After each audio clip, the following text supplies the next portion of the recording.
You're listening to Adventures in Autism. Each episode, we will bring you the latest in news regarding autism, as well as our personal story and the topic of the week. We are not medical professionals, and none of the information that we give should be taken as such. Instead, we are parents of a severely autistic child. We are here to share our lives and our personal experiences with you.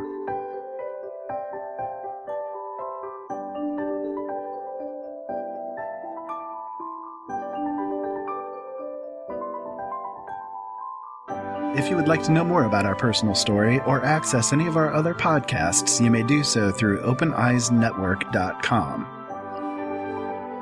If you would like to share your personal story with us, you may send an email to feedback@openeyesnetwork.com or access our Facebook fan page at Open Eyes Network, as well as our Twitter feed at Open Eyes Network. Thanks for listening.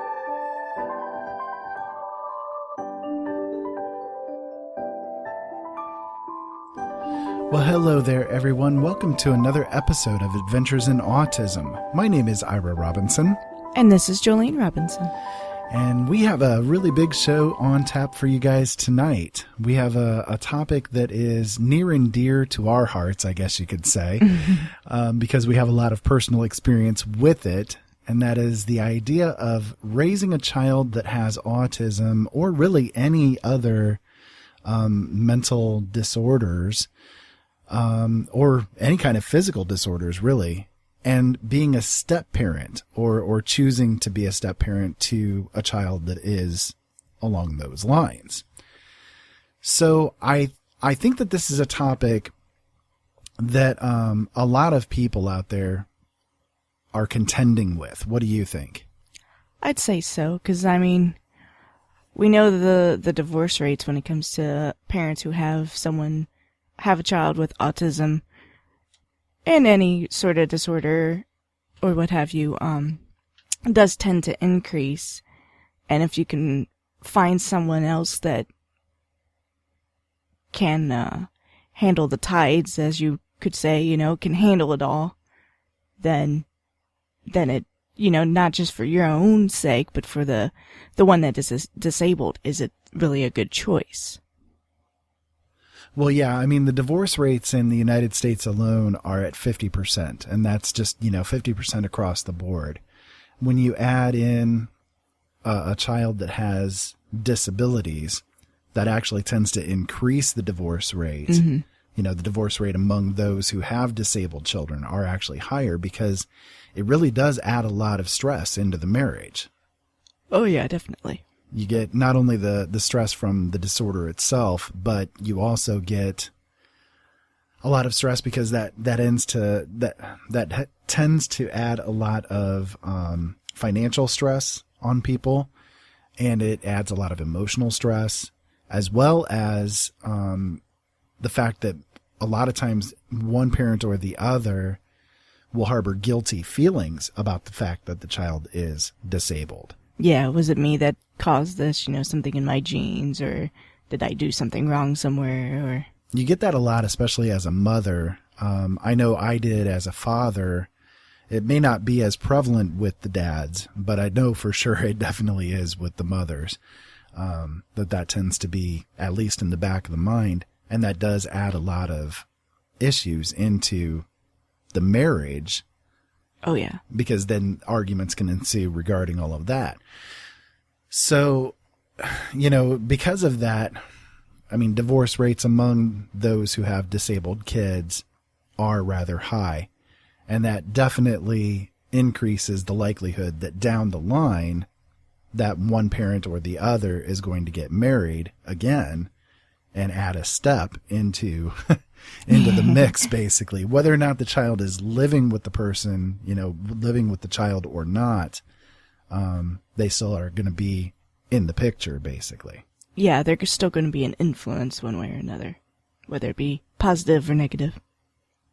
So I want to take things from one perspective. In the case of with my side of things, having to make the decision to add a step parent into the family. And I know that Jolene will go from the perspective of being a step parent because she is a step parent to all of the kids. Mm-hmm. So, we actually have the two perspectives here for you guys. Now, let me start with my side first, and then we'll get into yours in a little while. I'm better. You were the original. You get to go first. That's right.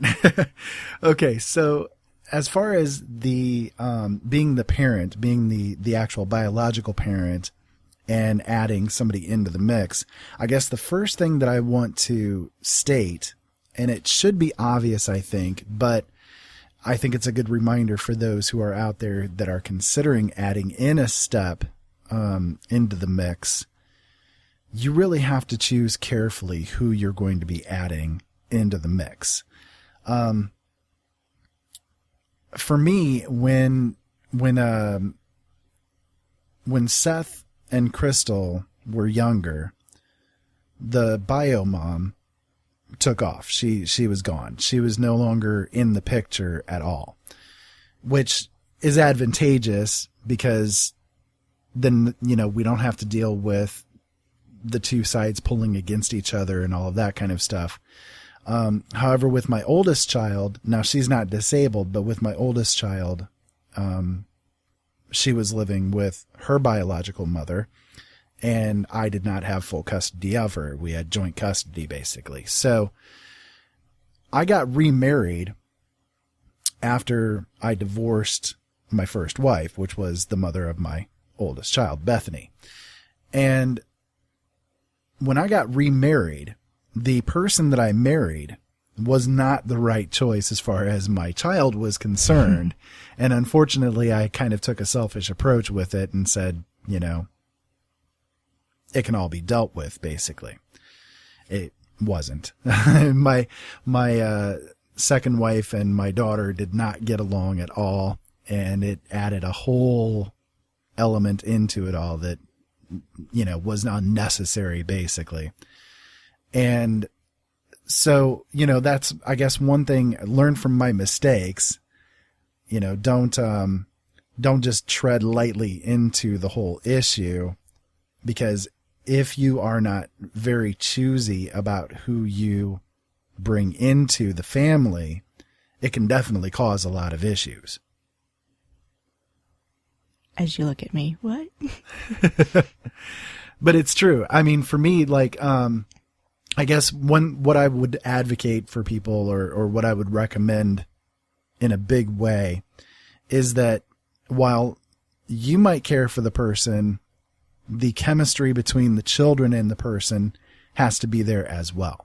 Because if it's not, it's definitely going to cause a lot of issues later down the line. Whether it does at that moment or not, it may in the future, basically. Oh yeah, I can kind of go from that. My dad died when I was little, and my mom, when I was about, I don't know, before kindergarten, preschool age, we ended up living with a boyfriend of hers. And I got along with him great, which was good because we lived at his house. But yeah, I got along with him just great. And then when we left him, we moved away. We lived by ourselves for a while, and then my mom eventually started trying to date again. And the first guy she dated him for, I don't know, maybe a year, maybe not that long. And that guy, he and I did not get along. I mean, I started. He was a jerk. Well, he absolutely ignored me. He'd come over, and I mean, he wouldn't even really acknowledge that I was there, even though it's like, look, I live here. But I mean, he would ignore me. My mom would try and get us to talk to each other, and he'd just kind of be like, oh yeah, that's cool, and go straight back to her. And I mean, I did not feel right around him. I did not feel safe around him. I didn't, he just did not give off a good feeling. And eventually it got to the point that one day I was crying after he had left. My mom was like, what's wrong? I'm like, no, you're happy. I don't want to screw things up for you. And she's like, what's wrong? And it's like, I just can't handle him. He absolutely ignores me, but I know you're in love with him, and it's not right that, you know, I'm the reason you're gonna break up with him or anything. And she's like, no, your feelings are of value to me. This was when we were still somewhat...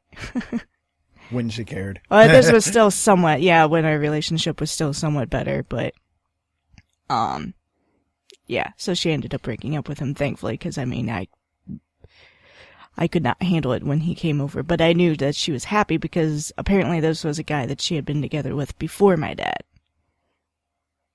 I don't know if he was a high school sweetheart or what. I don't really know how or where he comes into the picture, but, like, some of my family remembered the guy, so, I mean, she's been with him before, so. Well, and with that, then, you know, you might be adding in the idea of resentment, like if she broke up with him, got together with your dad, had you, and then after he passed away, she got together with him again. You know, well, no, I'm not meaning she was resentful. Directly with him before my dad. I just know that she was with him at a time before my dad. Okay, but I understand that, but what I'm meaning is, like, that is actually something that does occur, is that a lot of times you will get a lot of resentment in the emotional makeup of the family if a step comes into the picture, either on the part of the child itself or on the part of the person who's moving in, you know, or who's, you know, coming into the family. They might actually resent the child that's there for whatever reason. No, I know for sure what my issue is. My main issue was the fact that this guy's name was Dennis and my dad's name was Dennis. And up until this point in time, I knew dang well nothing about my dad. And I had tried to ask my mom questions about my own dad throughout my life, which is like the main issue with me and my mom. And so then she started dating this guy, perfectly timed around the time I started my period, for my first time and everything else. So I'm already going through emotional turmoil. And now she's dating a guy that shares my own dad's real name. And not only that, but the guy looked so much like a video, like the guy in a video that my cousin had shown me when I was younger saying, this is your dad. Because the picture, the video shows my mom together with like a thin guy, and this guy kind of fits it, of course younger. And my dad, the only 2 pictures I've ever seen of my dad, shows him as kind of a heavyset kind of guy. So it's like, I don't know. I do believe, though, that video was when my mom was with her previous husband, not my dad. Because her previous husband is thin, and they look kind of the same. But anyway, so, I mean, it was kind of, you know, was my dad like this? If my dad was alive, would he act like this to me? That was kind of what went through my mind when he was there. And this guy, I mean, I looked at him, he looked like somebody that could kill somebody. I mean, I did not feel safe around that guy. Another creep. Oh, well, he's the reason why for a while I had fears of windows, because he, in the middle of the night, came through my mom's window and they did the boing-a-boing. But I had no idea what was happening. I mean, I just went into my room and all of a sudden I'm hearing strange sounds in a window. And I'm terrified. I am just terrified. My mom at the time had her door closed. And I'm just hearing weird sounds, and I have no idea what's going on. And it's the first time that I got introduced to what would be sex, you know. So. Heck of a lesson. Oh my God, yeah. And after that, I was paranoid that he was going to try and come through my window. So that's why after that, I was kind of paranoid of windows, because it's like, is he going to come through my window and either do the same or kill me? Because I had the whole, he looked like he could kill somebody. I mean, it was. Yeah. So, I mean, I was pretty paranoid of windows after a while because of that.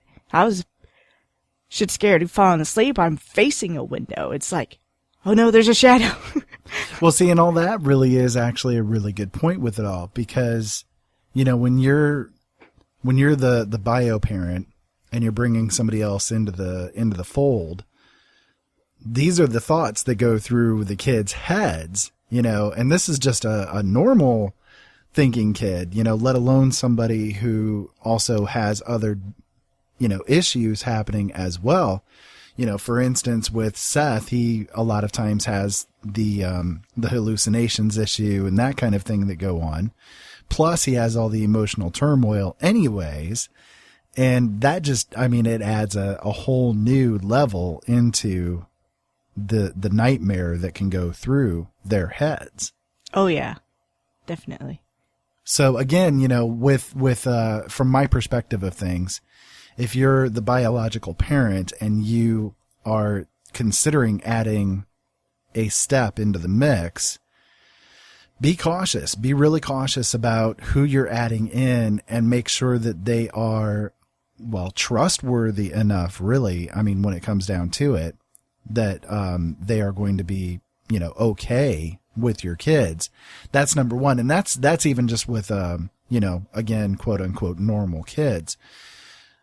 Toss in the fact of this child also has a disability on top of it, and they need that much more attention, that much more care, that much more love.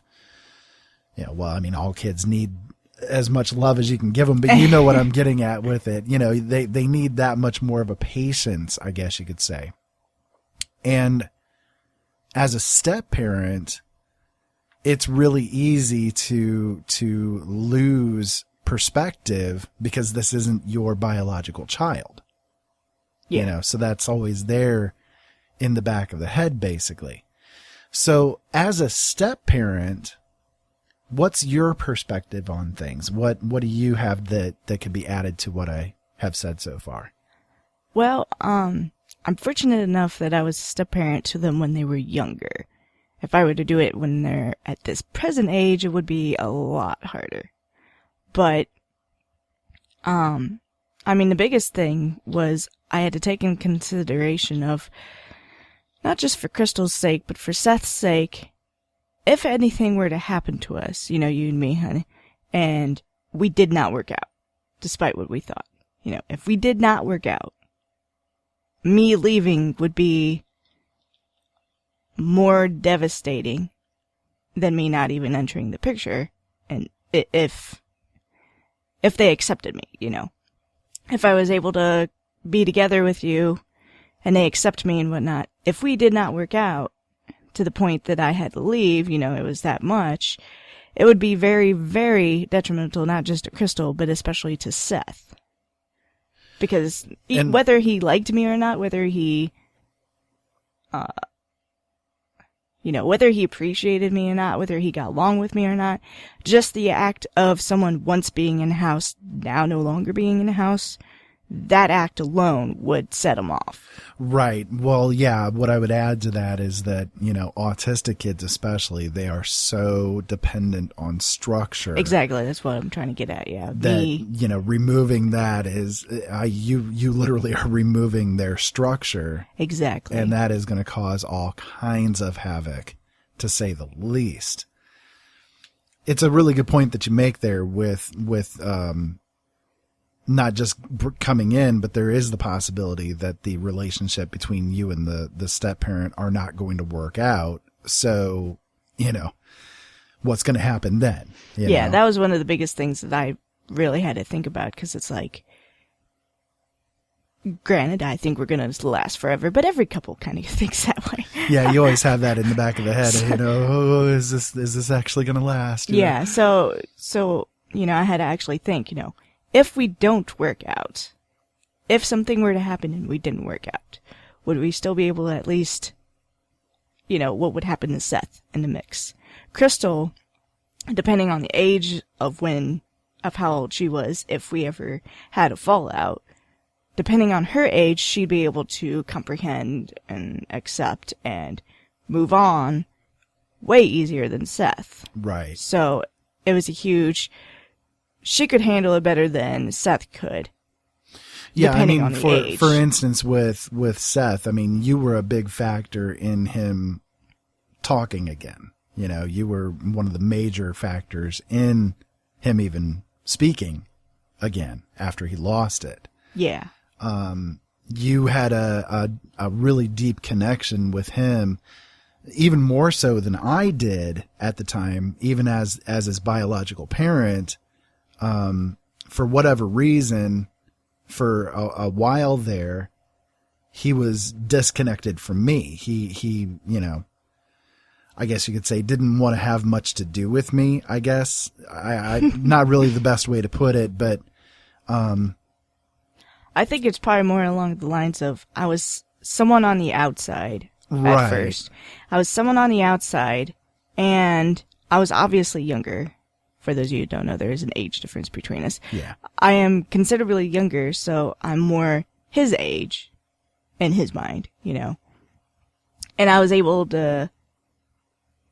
I had the agility, I guess you could say, the flexibility to get down on the floor with him and Yeah, do better this and than that I with did him. with me being blind and all that kind of Exactly, stuff. yeah. So I was actually able to get down, and if he pointed to something, I could see what he's pointing to. And I think there's that, as well as I was there when he lost everything. You know, I was right there with him the whole time that he fell apart. And I wonder sometimes if the issues, like connection wise, are because he, I guess, remembers the fact that I was there. subconsciously knows you were part of it. Right. And so, you know, some kind of weirdness goes on in the subconscious and says, well, this is your fault, you know, and that kind of thing. You know, that kind of thing happens. It's transference. It's you know, standard psychology. It's a transferal thing. This person was there, so you transfer the emotions onto them. I think that's part of what occurred, you know, but because you weren't there. But see, the thing is though, too, you as his, well, you've been there basically their whole lives. In one way or the other, they've known you their whole lives. And that has made things a lot easier, I think, overall. Oh, yeah. As opposed to like what most of the audience is going to be, you know, going through. Just two random people coming together. Two random people, exactly. After the fact. After the fact. And, you know, the person, the child could be, you know, years old, basically, when this other person moves into the picture. So they will have no baseline with the child to begin with. So yeah, I met you before Seth was born, and I think I only saw you the one time before Seth was born. Yeah. And then the next time I saw you was after shortly he was after. born, right. Yeah, shortly after he was born. So, I mean, I was right there. Yep. Yep, exactly. Now, I did not see his birth, and for most of his first year, I was not really much in the picture. However, it's not like he's going to remember that, but I'm just saying, you know, for the first year, I wasn't so much in the picture. That was when we had our separation anyways, and then after the fact was when I started coming over more and seeing him and seeing you and right. yada yada. Yep. So, okay, let's try this then, or let's do this then. With you being the step parent, I guess I can do a little bit of an interview here.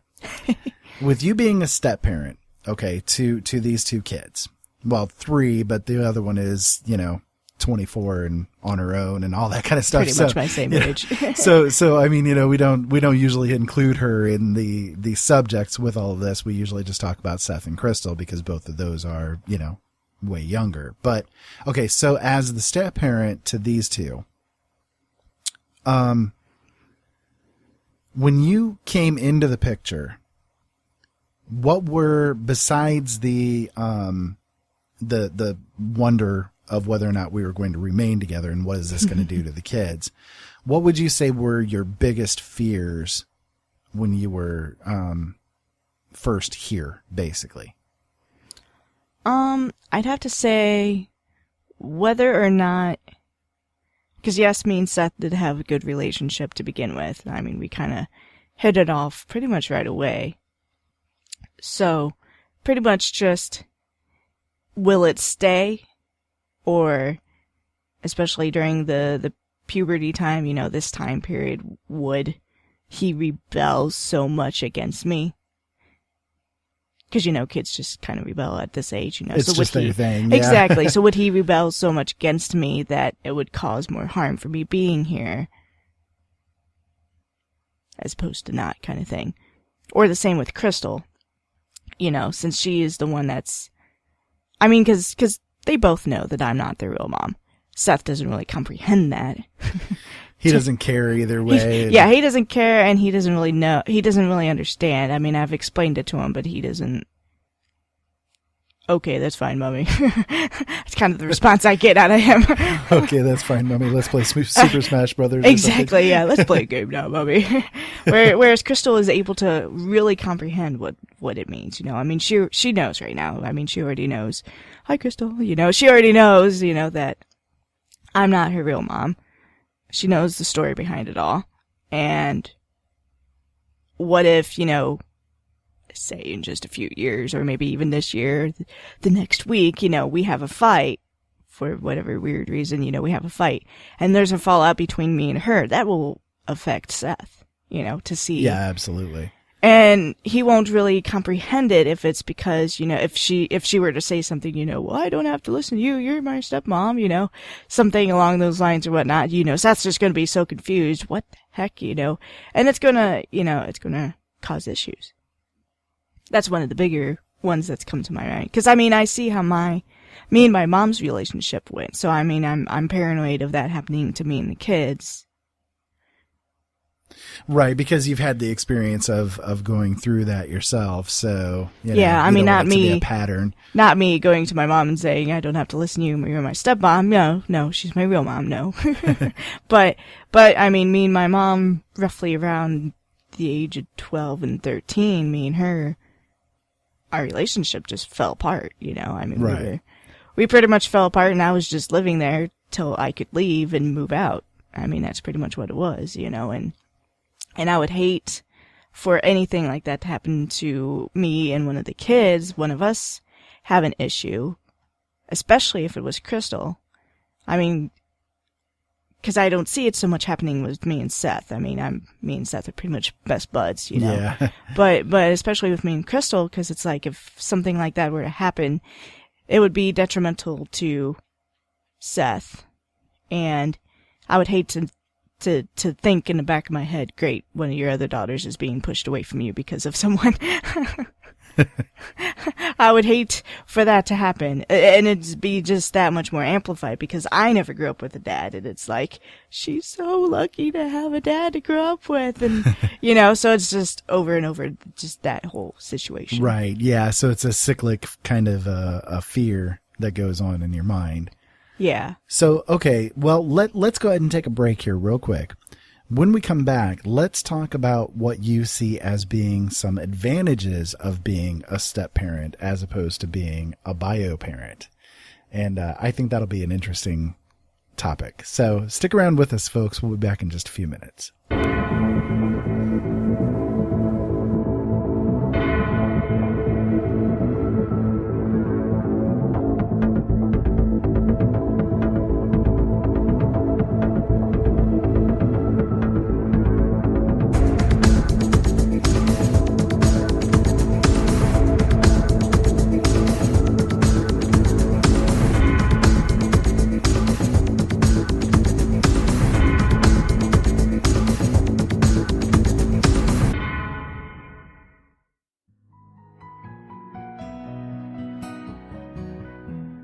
The Late Night in the Midlands radio network is deeply devoted to you, the listener. We feel it is necessary to bring you all of the information that you can use in your life. Each and every day you will find something to listen to here. And whether you come away from the shows informed, inspired, or entertained, it is our passion. We don't bow to corporations, and we don't have handlers to tell us what not to talk about. We bring you everything. Late Night in the Midlands, however, is fully listener-supported. We need your help to stay on the air and to make sure that we get the bills paid. We need your help to keep the truth alive. If you feel that you have gotten anything out of Late Night in the Midlands, we would appreciate your support. You can become a subscriber and help us out on a monthly basis, or if you'd like, a one-time donation is fully appreciated as well. Every year, the average household in America spends over $3,000 on entertainment alone. If you could help us with just a tiny fraction of that amount, you would make all of the difference. Go to latenightinthemidlands.com and click on the subscribe button. Thank you, and as always, keep yourself informed.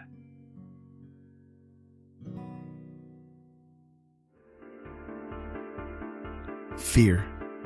There is always so much to fear. So many shadows are just waiting for the moment for when we pay no attention at all.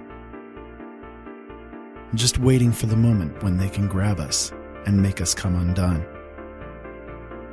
Fear takes, and fear gives nothing in return. But there is one gift in this life that fear is afraid of. The gift of love. Reach out for someone today. Fear nothing, for fear is nothing. Live hard.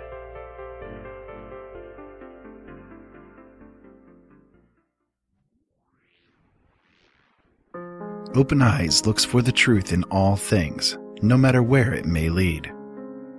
Whether it is the paranormal, government cover-ups, the dark agenda that the puppet masters are bringing to this world, or aliens and UFOs, no subject is taboo or off limits. Listen to Open Eyes Mondays, Wednesdays, and Fridays on the L&M network at latenightinthemidlands.com or openeyesnetwork.com starting at 7 p.m. Eastern Standard Time. Open hearts, open minds, open eyes.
Well, hello there, and welcome back to Adventures in Autism. My name is Ira. And this is Jolene. And we would like to welcome you guys back from that break. Thank you so much for sticking around through it. Before we went to the break, we were talking about being a step-parent and the, I guess, fears that can come with being a step-parent, among other things. And, before we touch on the topic of the advantages, I guess you could say, of being a step-parent, I also want to include in this topic anybody who is an adoptive parent or parents of disabled children, as well as foster parents of them. God bless you. If you're the type of person, I guess before getting to that, I've heard a lot of people say over the years that, I'm a really strong person and that, they're praise me basically for raising Seth in the way that I've raised him and that you've raised him and all of that kind of stuff that goes with it. But, for me, he's my son. He's always going to be my little guy, no matter what, So, for me, it's a given that he's going to be with me for the rest of my life. And I know you feel the same way. Oh, yeah. He's yours as much as he can be, besides being blood, which, in the end really doesn't matter. But for someone who has taken the decision upon themselves to, go out and adopt a disabled child, that's somebody I have a lot of respect for. I really do, because that's something special indeed. I'm just the dad, and it was just a happenstance thing that my son has been this way. But that was somebody choosing to go out and take this on themselves. And that is, I think, spectacular. So, I just kind of wanted to toss that out with regards to this topic, that I have a lot of respect for somebody that, does that. So just my thoughts, I don't know if you want to add anything to that or not. No, I think you said it beautifully. Okay. So, as a step parent, let's see what you can come up with here. What do you see? What do you see as being maybe some advantages of being a step parent as opposed to maybe a bio parent or something like that when it comes to a disabled child? Well, the biggest one that comes to my mind is I'm not sitting around constantly wondering what happened. Like, where did I go wrong? What was it that I did that caused this to happen? I don't sit around and think that because, obviously I had nothing to do with this happening. So when it comes to, if he's having a time period of a meltdown, I can see you get depressive. I can even see your mom get depressive, and whatnot. And I don't, because, stop it. We need to take care of him. Don't just sit there and feel sorry for yourself. Because, but I understand, I'm not. It's an energy thing, instead of wasting the energy on the guilt, actually focus that same amount of energy on making things better. Yeah, exactly. So instead of, I've seen you get down when, he's going through a time period and you're just, you just start crying, like, I wish he was still normal. I wish he could do this and that and that and this. And it's like, to me, he's always been this way. So, yes, I saw him before he changed, but not very much.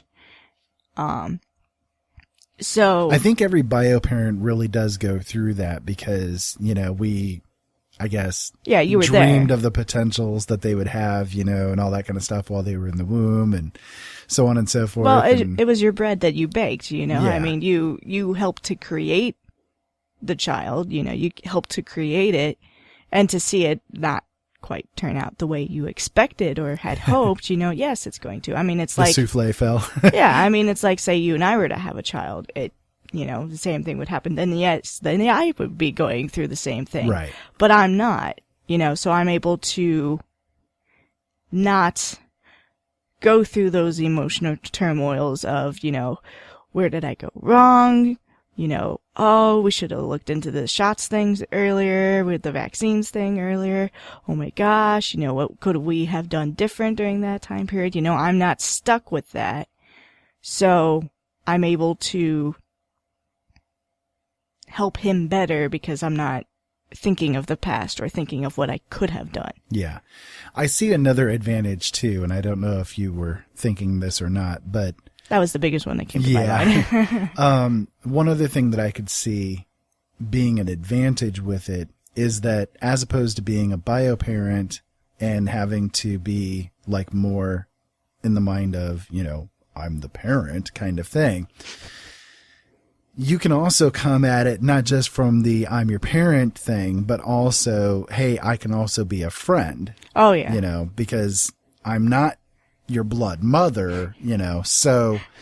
I know, yeah, me and Seth are more friends than actual step parents. There are times, yeah. I mean, you definitely take the parental role with it, but you also step in with him as being, hey, I'm going to be your play buddy and all that kind of stuff. You know? Yeah. And you've always done that, and that's something that he's always expected from you. You know, that's your role, basically, that you play in the family. At least once a month, he's like, let's play toys, Mommy. Oh, God, I don't want to play toys anymore. Okay, fine. You're on this mode, and you don't want Crystal to play with you, and Daddy can't get out on the floor with you, and sure as heck Grandma's not going to. Fine, I'll get on the floor and play toys with you. It's either you or the cat. Yeah. So yeah, I mean that's a pretty good, you know, way of I guess looking at things, is that between all of these different aspects of things, you can actually come at things and be more of a like a steam release valve, I guess you could say. Yeah. Because of your presence. I guess with you, I know that we have the advantage because, again, you know, they've both known you all along. So it's not the same as perhaps a person coming in after the kids are teenagers and all that kind of stuff, and they've gone through all of their experiences, you know. Yeah, no, I got to see Crystal the day she was born, for example. Right, exactly. So, for those that are steps that are kind of moving into a situation, the best thing that I can say as far as advice is concerned is, number one, you know, make sure that you yourself are ready to handle the responsibility of having this child who is disabled under your wing. Because whether or not you really want it or not, they're now going to be under your wing. Yeah, look at every pro and con with it and be realistic.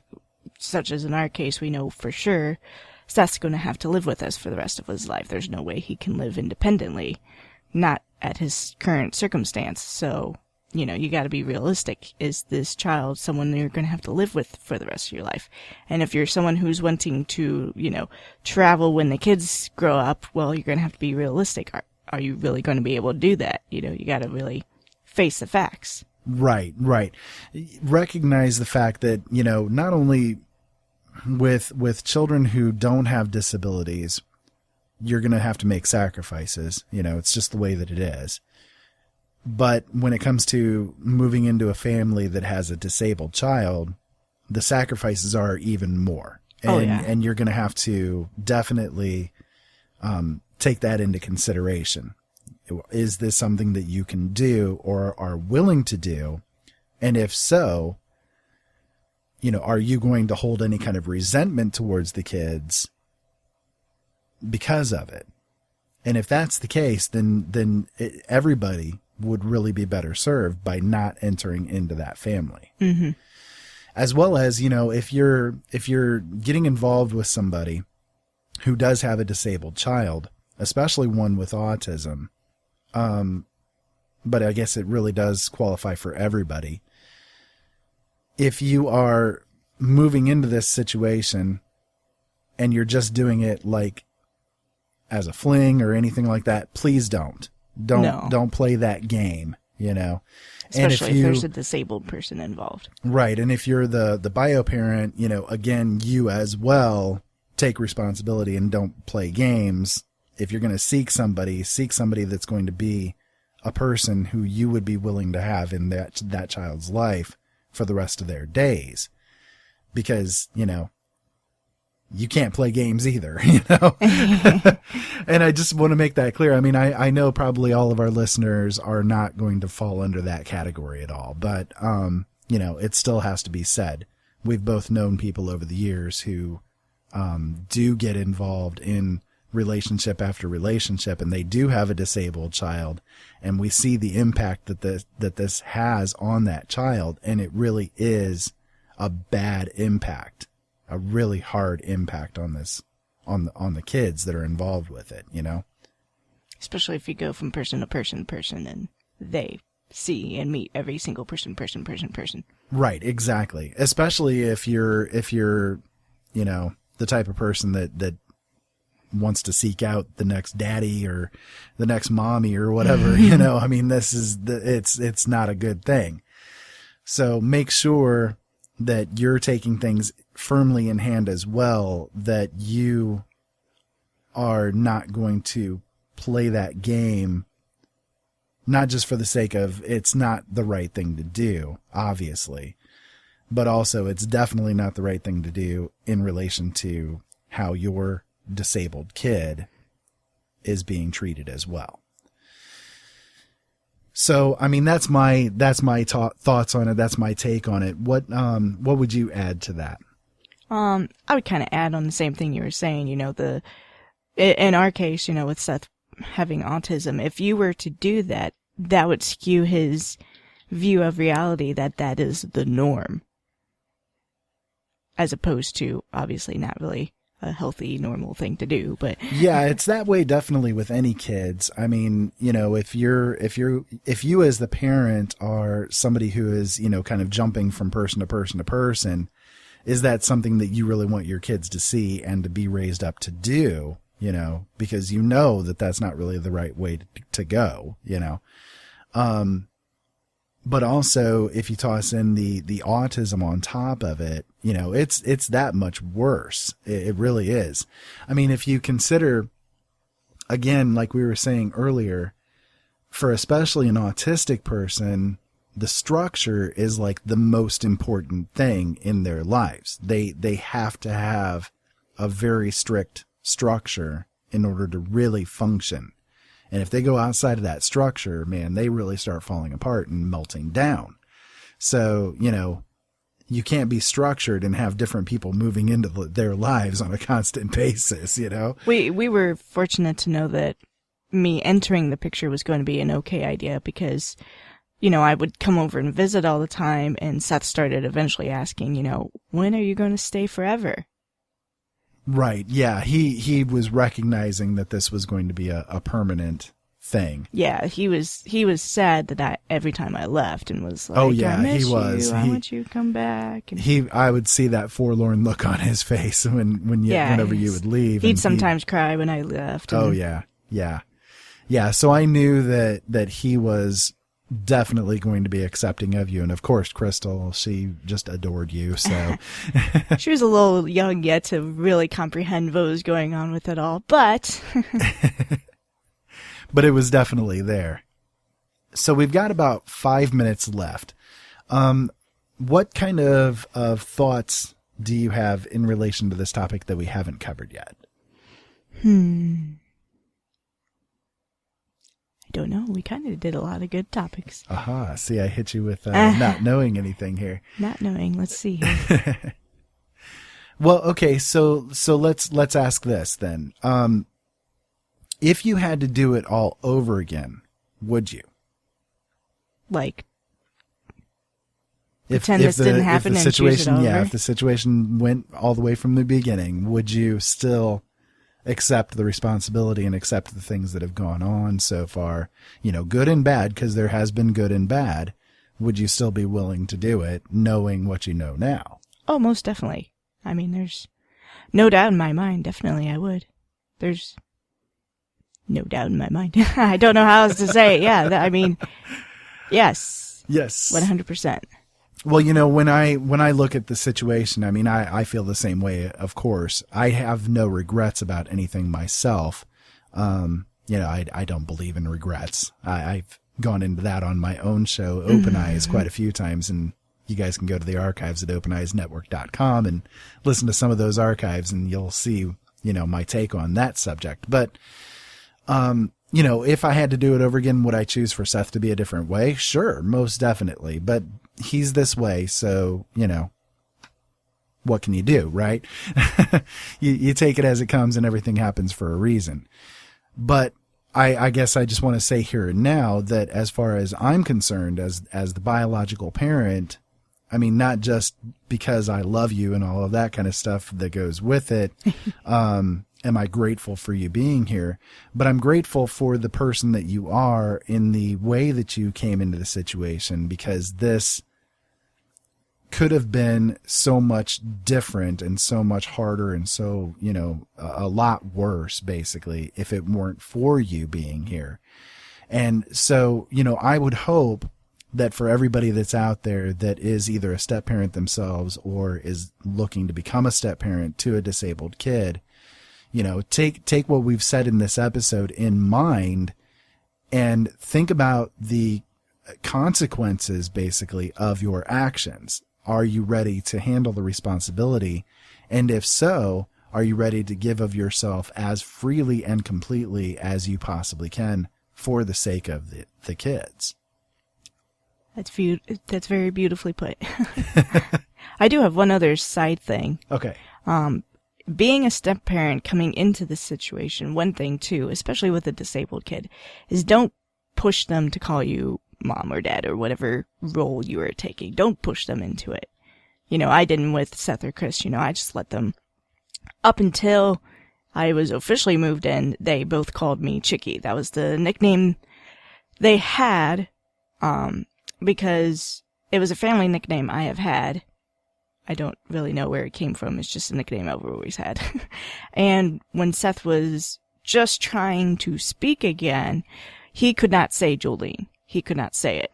So I tried Chicky because I knew he could say chick, like a little baby chicken. So I was like, okay, let's just try Chicky. And if he can call me that or some variation thereof, that would work better, because he could not make the J sound. So it was a very difficult name for him to say. So I was like, okay, let's just go with Chicky. So for a long while I was Chi. And then Chi-Chi. You were Chi-Chi for a I was Chi-Chi for a long while. First it was just Chi, then it was Chi-Chi. But yeah, so that was my nickname. And Crystal picked it up too, so she called me Chicky.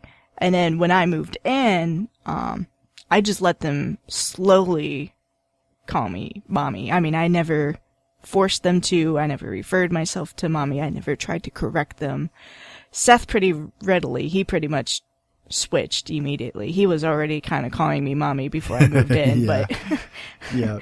So he switched. Crystal was a little later, but that's okay. I mean, I didn't want to force it, especially too, because I wanted them to know once they got to a certain age to really somewhat start to understand that I really wasn't their real mom too. So, well, and that's really good advice. I think that is a something that should be kept in mind, even as the biological parent, that don't push the kids to, call the step parent anything other than what they feel comfortable calling them. And they can change on their own, change into, morph into whatever it is that they want to do, besides calling you bad names, I guess is the... yeah, as long as they don't say something that I can't say on air, then we're good. Exactly. But yeah, I mean, even now, if he wanted to revert back and call me Chicky again, that'd be fine. I mean, that's just his own way of... It's just a name, Yeah, exactly. So guys, I hope that you have enjoyed this episode as much as we've enjoyed bringing it to you. I hope that you guys take the advice that we gave in here to heart and use it in your own lives. And if you have your own story to tell, we'd love to hear it. You can send it to feedback@openeyesnetwork.com. If you guys want to go to the show notes for this show, you can go to openeyesnetwork.com/AA006. And if you want to reach us on Facebook or Twitter, you can go to Ira Robinson or Open Eyes Network on both of those platforms.